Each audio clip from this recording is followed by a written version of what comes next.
I'm going to be flying out to Telluride, Colorado here next week. We leave on Tuesday, and Jewel is flying me and Sharon out because it's the 25th anniversary of this record called Pieces of You. And I lived up here at Neil Young's ranch back then, and we made that record, Pieces of You, Jewel's first record. And, we had become good friends in San Diego, and she said, how can I get a following like the Rugburns? And the Rugburns was my band. And I said, I think for your kind of music, you should find a coffee house and play there every Thursday night. And she goes, why Thursdays? I go, it's the day before Friday when people are playing other big things, and I think you'll develop this crazy following, and you have something special. So me and Jewel would write all these songs. We'd go surfing, go camping down in Mexico and everything. And we ended up writing this hit song. She got a record deal with Atlantic, and then Neil Young saw her play before the record was out. She was booked by CAA, and he got her some gig opening for somebody. And so, I think it might have been opening for Neil Young. That's right, because Neil Young came backstage, and she didn't even have a record out yet, and it was sold out at Madison Square Garden. And Neil Young walks into the backstage room, and he goes, how you doing, Jewel? I'll try to be like Neil Young, pretend I have pork chop sideburns. How you doing, Jewel? And now I'll be Jewel when I'm over here. Not too good. Why not? Because I'm nervous. Why are you nervous? Because I'm opening for Neil Young at Madison Square Garden. It's sold out, and now you're Neil Young and you're talking to me? And then he goes, it's just another hash house on the road to success. Show it no respect. Show him no respect. How cool is that? So then he was like, she's pretty cool. You're making a record? You can record it at my studio where he's made all his records there in the Santa Cruz Mountains. So she goes, Poltzy, let's go up there. So we go up to Neil Young's ranch, and we live there. And this guy who's now deceased, Ben Keith, who was the pedal steel player in the Stray Gators, he produced the record, and the drummer was Kenneth Buttrey, who's the drummer that played on Bob Dylan's Rainy Day Women, number 12 and 38, that does that drum beat, the Everybody Must Get Stoned song. And I'm freaking out because it's Kenneth Buttrey, like he played on all those sessions on Blonde on Blonde. And I'm like going, oh my God, this is so cool. And Kenneth Buttrey's now deceased too. And so he's there, and I go, man, I hate to do this. And I'm up there. I just met him. It's the Stray Gators are going to be the band, and me playing acoustic guitar, some of Jewel's parts, so she could just sing it, because he wanted to get the live vibe. Ben Keith did, and that's how Neil does a lot of his stuff too. So we're up there, and we're in the studio where all this is happening. And I go, I became Canadian all of a sudden. I go, I'm sorry, Kenneth. Would you please do the beginning drum beat to Everybody Must Get Stoned? And like, he could have been a total dick to me, but he goes, you know what? Just because you asked me so nice, yes. So then he goes, and then he proceeds to regale me with how the whole thing came about. He goes, well, I was sitting there with Bob, and we're listening back to some plays of other stuff. And Bob says, I need to go get horns to play on this song. He goes, come with me. We're going to go find horns. So he's driving around the city, and he sees a Salvation Army band outside a market, and they grab that horn section. These old guys, and they bring them in. And Butchie goes, we're all stoned. The old guys are. He's like going, he wanted to play shitty. He goes, I want it shitty sounding, that's how they were playing shitty anyways. So he's like, will this stone you when you're walking out? And that's how that song was written. That was Kenneth Buttrey. So that's the drummer on that record. I'm sitting with him.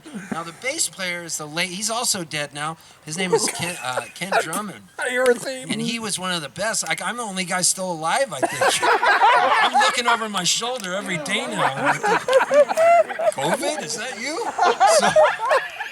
So Drummond plays bass on it, and they looked at me and they go, you started, Steve. And it was one of those moments I will never forget in my life.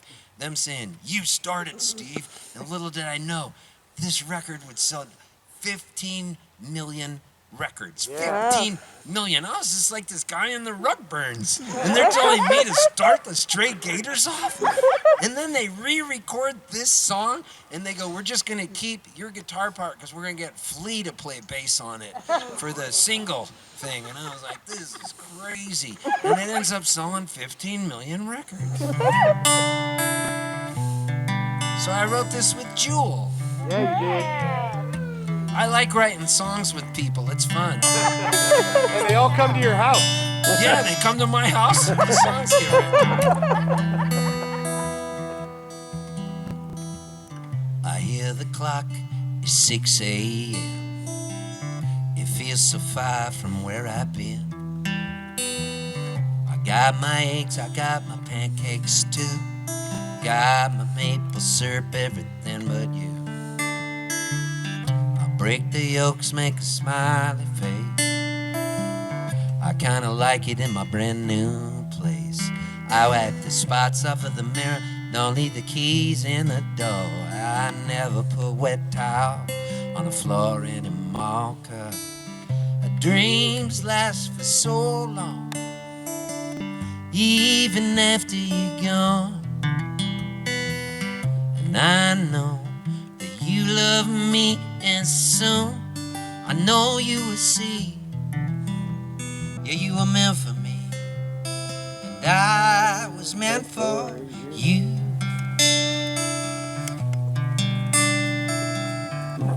Yeah.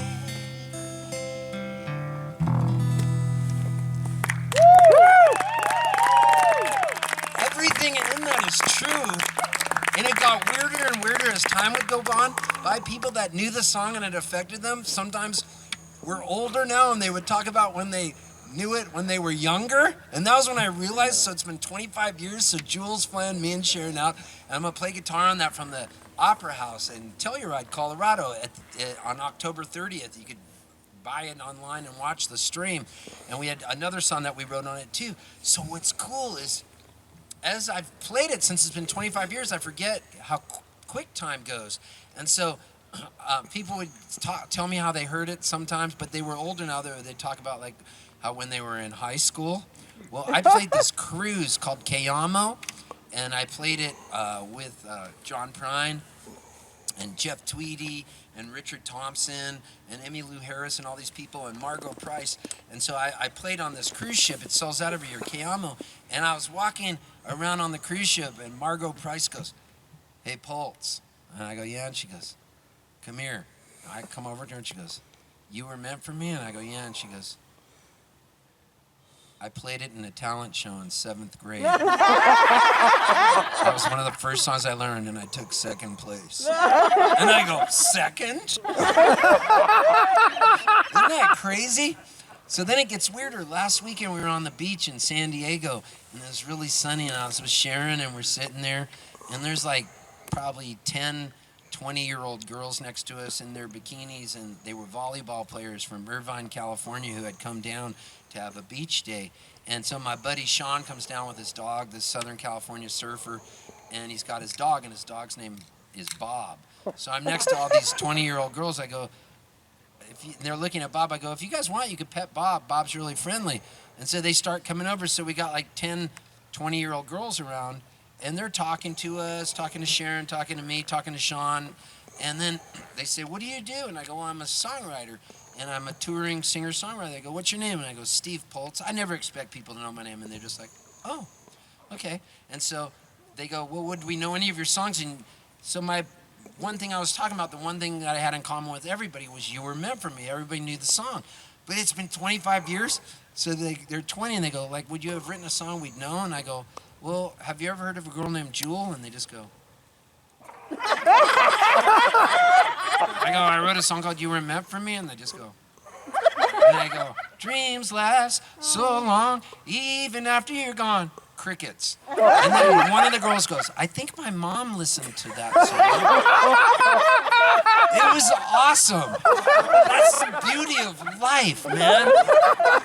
You only have these moments for a fleeting moment, and then it becomes a comedy. That's the coolest thing about life. Life is just a comedy. And that's why the Buddha is always smiling, because the first tenet of Buddhism is life is suffering. And why is he laughing? Because he already knows it's hard. It's like the joke I like to tell about a guy who falls out of the 100th floor of a building, and as he's falling down, a guy on the 50th floor sees this guy hurtling to his death. He opens up his window and he goes, "How's it going?" And the guy falling down goes, "So far, so good." And that's all this is.